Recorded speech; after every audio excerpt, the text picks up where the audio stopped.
दोस्तों अगर आप घर बैठे करेक्टर सर्टिफिकेट यानी कि आचरण प्रमाण पत्र बनाना चाहते हैं तो बिल्कुल आसानी से आप बना पाएंगे। यहाँ पे कोई खास जो है आपको लाइसेंस नहीं लेना होता है करेक्टर सर्टिफिकेट बनाने के लिए।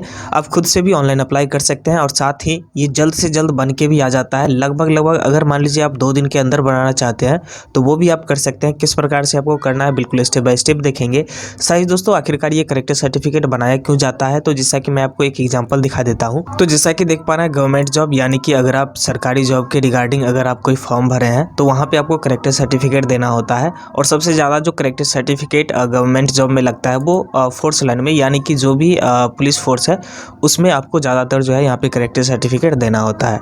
अगर आप प्राइवेट कंपनी में अब आप काम कर रहे हैं तो वहाँ पे भी अब जो है आपसे करेक्टर सर्टिफिकेट मांगा जाता है कि क्या आपके ऊपर कोई केस वगैरह तो है नहीं। इसके अलावा दोस्तों न्यू बिजली कनेक्शन भी अगर आप लेते हैं तो वहाँ पे भी आपको जो है ना कभी कभी करेक्टर सर्टिफिकेट मांग दिया जाता है। इसके अलावा लाइसेंस यानी कि जैसे मान लीजिए अगर आप पेट्रोल पंप का लाइसेंस लेना चाहते हैं या फिर आर्म लाइसेंस लेना चाहते हैं या फिर दोस्तों जैसे मान लीजिए अगर आप ठेका पे काम करना चाहते हैं जो कि कॉन्ट्रैक्ट बेसिस होता है, और भी बहुत सारे काम हैं जिसमें आपको करेक्टर सर्टिफिकेट देना होता है। किस प्रकार से आपको बनाना है चलिए बिल्कुल स्टेप बाय स्टेप देखते हैं। तो दोस्तों करेक्टर सर्टिफिकेट अप्लाई करने के लिए सबसे पहले आपको इस वेबसाइट पे आ जाना है serviceonline.bihar.gov.in के वेबसाइट पे। यहाँ पे आने के बाद ऑनलाइन आवेदन पे क्लिक करिए और लोक सेवाएं पे आपको क्लिक करना है। जैसे यहाँ पे आप क्लिक करेंगे तो नीचे गृह विभाग पे क्लिक करना है और आचरण प्रमाण पत्र के लिए आवेदन पे क्लिक करा दीजिए। जैसे ही आप यहाँ पे क्लिक करेंगे आपके सामने एक आवेदन फॉर्म ओपन हो जाएगा जो कि आचरण प्रमाण पत्र का होता है। तो यहाँ पे ध्यान रखें कि बिल्कुल केयरफुली आपको भरना है, क्योंकि एक भी अगर अक्षर यहाँ पे गलत हो जाता है तो जब ये एप्लीकेशन फिजिकल वेरिफिकेशन होता है तो वहाँ पे जो है ना रिजेक्ट कर दिया जाता है। तो ध्यान रहे कि एक भी डाटा यहाँ पे आपको गलत नहीं डालना है। तो जैसा कि देख पा रहे हैं आचरण प्रमाण पत्र हेतु आवेदन पत्र ओपन हो गया है, इश्यूएंस ऑफ करेक्टर सर्टिफिकेट। अब दोस्तों यहाँ पे जो है ना आप अपना लिंक चूज करें। इसके अलावा अभिवादन क्या है वो चूज करें और नेम ऑफ एप्लीकेंट, जो भी एप्लीकेंट है जिनका भी आप आवेदन कर रहे हैं उनका नाम यहाँ पे लिखिए।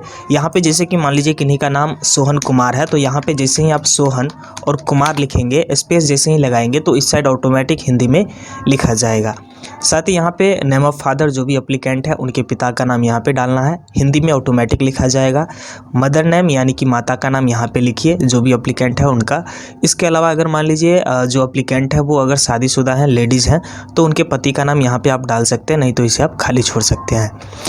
इसके अलावा यहाँ पे आवेदक का मोबाइल संख्या ये दोस्तों आपको डाल ही देना है, क्योंकि इस पे आपको जो है SMS अलर्ट वगैरह मिलता रहता है कि क्या आपका आवेदन हुआ या नहीं हुआ, क्या आपका सर्टिफिकेट बना या नहीं बना।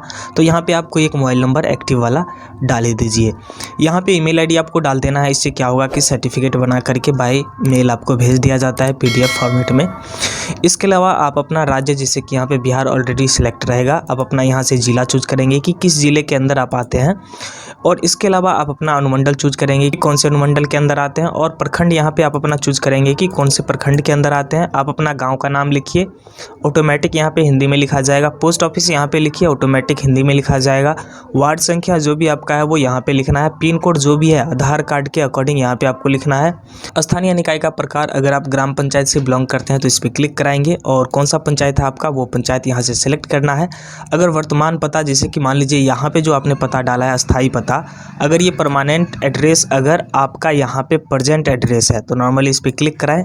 ऊपर वाला ऑटोमेटिक सारा का सारा डाटा नीचे फिल हो जाएगा। इसके बाद यहाँ पे थाना आपको सिलेक्ट करना है कि कौन से थाना के अंदर आप आते हैं। और यहाँ पे देख पा रहे हैं आवेदक का फ़ोटो बोला जा रहा है अपलोड करने के लिए, तो यहाँ पे आपको आवेदक का फ़ोटो अपलोड कर देना है। यहाँ पे पेशा में आप क्या छात्र हैं, सरकारी सेवा में हैं, निजी प्राइवेट सर्विस में काम करते हैं या फिर व्यापार है। तो अगर मान लीजिए प्राइवेट कंपनी के लिए अगर आप करेक्टर सर्टिफिकेट बनाते हैं तो प्राइवेट सर्विस चूज़ करिए। अगर आप सरकारी सेवा में हैं तो गवर्नमेंट सर्विस चूज़ करिए। अगर आप छात्र हैं, कोई फॉर्म भरे हैं तो आप छात्र को सिलेक्ट करेंगे।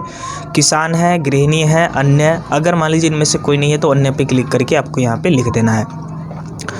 तो यहाँ से आप अपने अकॉर्डिंग सेलेक्ट करिए। अब दोस्तों यहाँ पे आवेदन का उद्देश्य यहाँ पे देख पा रहे हैं, पूछा जा रहा है कि क्या उद्देश्य से आप करेक्टर सर्टिफिकेट बनाना चाहते हैं। क्या पासपोर्ट अप्लाई करना है, आर्म लाइसेंस लेना है, या फिर और भी बहुत सारे काम है जैसे कि पेट्रोल पंप, गैस एजेंसी वगैरह का लाइसेंस। तो आप जो भी यहाँ से इसके अंदर से जो भी क्राइटेरिया के अंदर आप आते हैं वो क्राइटेरिया सेलेक्ट करेंगे। जैसे कि मान लीजिए हमें जॉब के लिए यानी कि सरकारी जॉब के लिए हमने अप्लाई किया है तो सरकारी सेवा में अस्थायी पे क्लिक कराएंगे और इसके बाद स्क्रॉल डाउन करेंगे। यहाँ पे पूछा जा रहा है पिछले 2 वर्षों का अधिवास विवरण पिछले 2 वर्षों से आप कहाँ पे रह रहे थे वहाँ का पूरा पता आपको यहाँ पे डालना है। तो प्रकार में यहाँ पे अगर आप अस्थाई पता सेलेक्ट करते हैं तो आप वहाँ पे जो है ना कम से कम 2 साल जो है ज़रूर बिताए होंगे, तो वहाँ का जो है ना आपको एड्रेस यहाँ पे डालना होगा। तो जिला चूज़ करिए, कौन से ज़िले के अंदर आप रहे हैं 2 साल तक। थाना सेलेक्ट करिए, पता पूरा लिखिए, वार्ड से पिन कोड तक। अब दोस्तों यहाँ पे महीने से वर्ष से महीने तक वर्ष तक 2 वर्ष तक का डाटा यहाँ पे डालना है। तो यहाँ पे हम सितंबर और यहाँ पे 2021 डाल देते हैं और वापस से यहाँ पे हम सितंबर और 2023 डाल देते हैं। ओके कराते हैं, वापस से यहाँ पे मंथ को सिलेक्ट कर लेते हैं। सितंबर 21 से सितंबर 23 तक का पूरा 2 साल का विवरण हो गया। अब स्क्रॉल डाउन करना है, यहाँ पे जो कैप्चा कोड देख पाना है ये आपको यहाँ पे डालना है और सबमिट के ऑप्शन पे क्लिक करा देना है। तो चलिए सारे डाटा को डाल करके इसके बाद आगे की प्रक्रिया हम देखते हैं। क्लिक करते ही जैसा कि यहाँ पे देख पा रहे हैं अटैच एनेक्सर पे आपको क्लिक कराना है। जैसे ही आप अटैच एनेक्सर पे क्लिक करेंगे आपके सामने कुछ इस प्रकार का प्रीव्यू नज़र आएगा, जिसमें आपको आधार कार्ड सेलेक्ट करके और ध्यान रखना है कि जो आप यहाँ पे आधार कार्ड अपलोड करेंगे फ्रंट और बैक दोनों साइड का जो है एक वाइट पेज पे फ़ोटोकॉपी करके स्कैन करके अपलोड करना है, जो कि 200 KB के अंदर रहना चाहिए। और साथ ही ध्यान रखें कि PDF में डालें तो और ज़्यादा बेहतर होगा।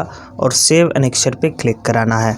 सेव एनेक्सर पे क्लिक करते ही फाइनल सबमिट का डैशबोर्ड ओपन हो जाएगा। यहाँ से सबमिट के ऑप्शन पे जैसे ही आप क्लिक कराएंगे तो आपका करेक्टर सर्टिफिकेट के लिए ऑनलाइन आवेदन फाइनल सबमिट हो जाएगा। और अगर आप 2 दिन के अंदर यानी कि कुल मिलाकर के 48 घंटे में बनाना चाहते हैं तो इसके लिए आपको जो है ना जो भी थाना आपने सेलेक्ट किया है वहाँ पे ये रिसिप्ट लेकर के आपको जाना पड़ेगा, साथ में आधार कार्ड लेकर के और फिजिकल वेरिफिकेशन करवाना होगा।